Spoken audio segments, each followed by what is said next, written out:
Today's story is Postman Pat's Rainy Day by John Cunliffe and Celia Burridge. What a nasty day, said Pat. He was driving his post office van along Greendale and it was raining. It had rained and rained for days and days, and it seemed that it would never stop. It rained so hard that the drops bounced off the road and made big puddles. The rain banged on the roof of the van and rattled on the windows. In the fields, the sheep huddled behind the walls. Jess looked out at the road with drooping whiskers. He hated wet days. What a day, said Pat.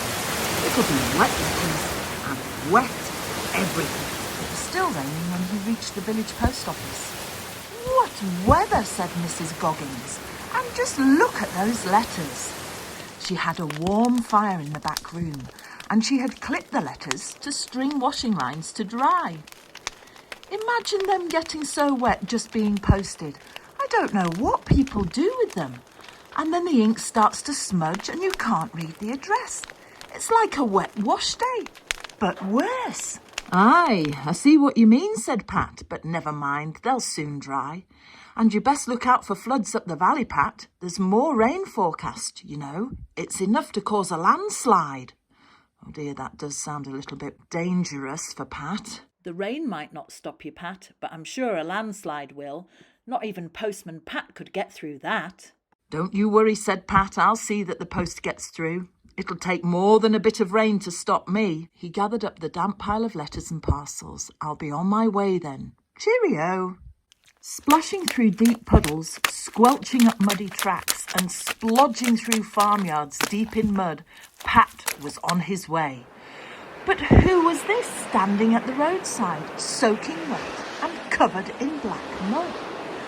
Good heavens, it's Peter Fogg, said Pat. But whatever's happened to him? He stopped to find out. It's this blooming rain, said Peter. My old tractor's bogged down in the bottom meadow. It's half flooded down there. Then I slipped in the mud up to my ears. You look as if you've had a bath in it, said Pat.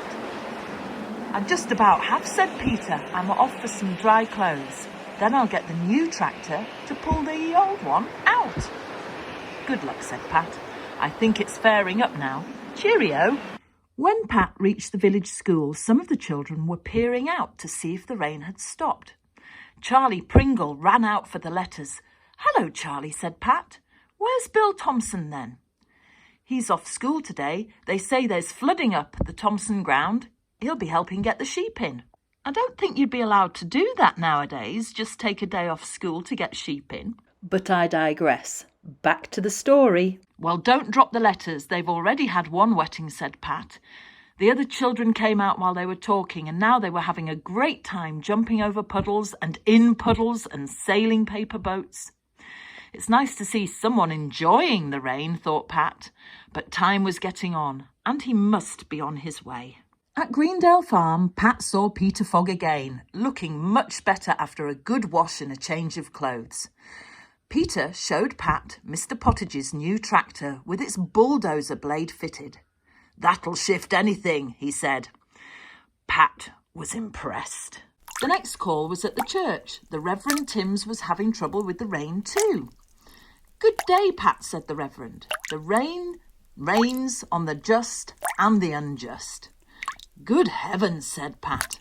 There were buckets and bowls and basins dotted all over the church, with water dripping into each one. The drips kept falling in different places, so that the Reverend Timms had to keep moving the buckets and basins and bowls to catch them. He was dodging about all over the church, trying to keep up with the drops. The church roof isn't what it was, he said. I think we will have to have an appeal. I'll ask Ted Glenn to bring his ladders and have a look at that roof, said Pat. He'll be able to fix it, I'm sure. Oh, thank you, Pat. That would be a great help. Just leave the letters on the pulpit. There are no drips there. Goodbye. Goodbye, called Pat. Just along the road, Pat met Sam Waldron with his mobile shop. Take it steady, Pat, said Sam. The roads are flooded further up the valley. Oh, the old van'll get me through, said Pat. He stopped to chat for a few minutes and bought a bunch of bananas from Sam. Jess was glad to stay in the van to keep out of the wet. He put his head out of the window to see what Pat was doing. A large raindrop fell right on his nose and made him sneeze. Poor Jess. They were getting into the hills when they saw Mrs. Thompson standing in the road, waving them to stop. "Hello, Mrs. Thompson.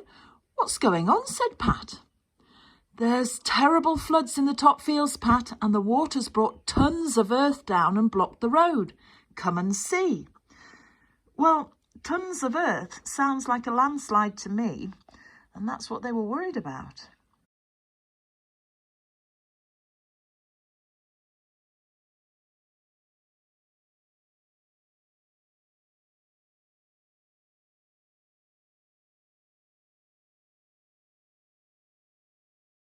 "Oh dear."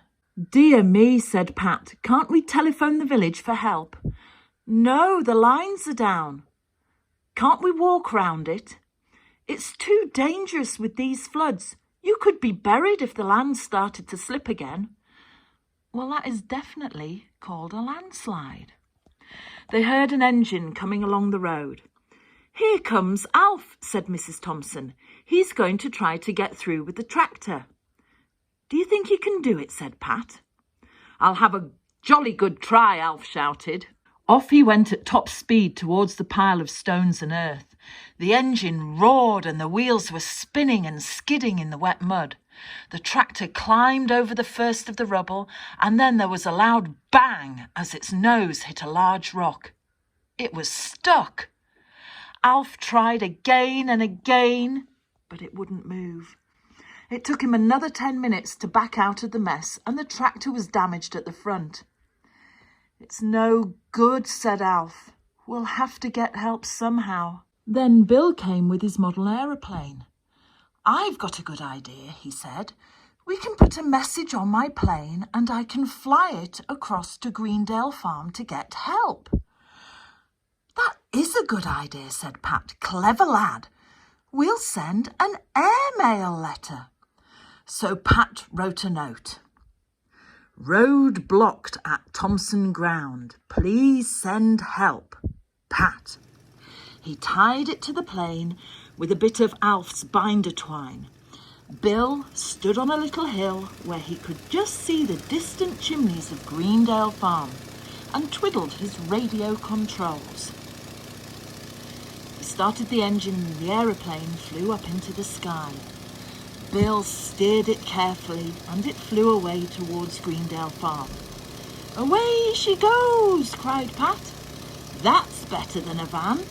I wonder if I could swap mine for a helicopter." "I think it's landed now," said Bill.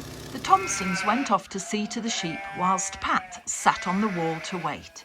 It seemed ages since the plane had gone. He was just thinking it must have crashed when he heard a powerful engine coming up the road on the other side of the blockage. It was Peter Fogg on the new tractor with the bulldozer blade. "Got your letter," he shouted. Peter drove into the rubble.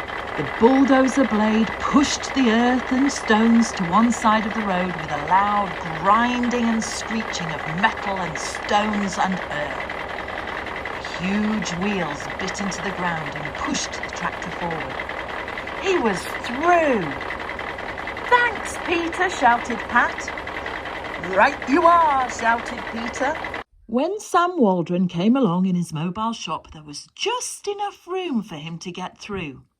Pat followed in his van. He was glad to be on his way again. Pat called at farms and houses all along the valley, delivering letters and cards and parcels. He told everyone he met about the landslide at Thompson Ground and how Peter Fogg had come to the rescue. When he saw Ted Glenn by the road mending a wall, he remembered something else and stopped to talk to him. "Can you have a look at the church roof, Ted? The Reverend has the church full of buckets." "I'll pop along when I've finished this wall," said Ted. "Bloomin' rain. It makes no end of work." Miss Hubbard came past on her bike. She was on her way to choir practice. "I'd turn back if I was you," said Pat, "or you might have to swim home."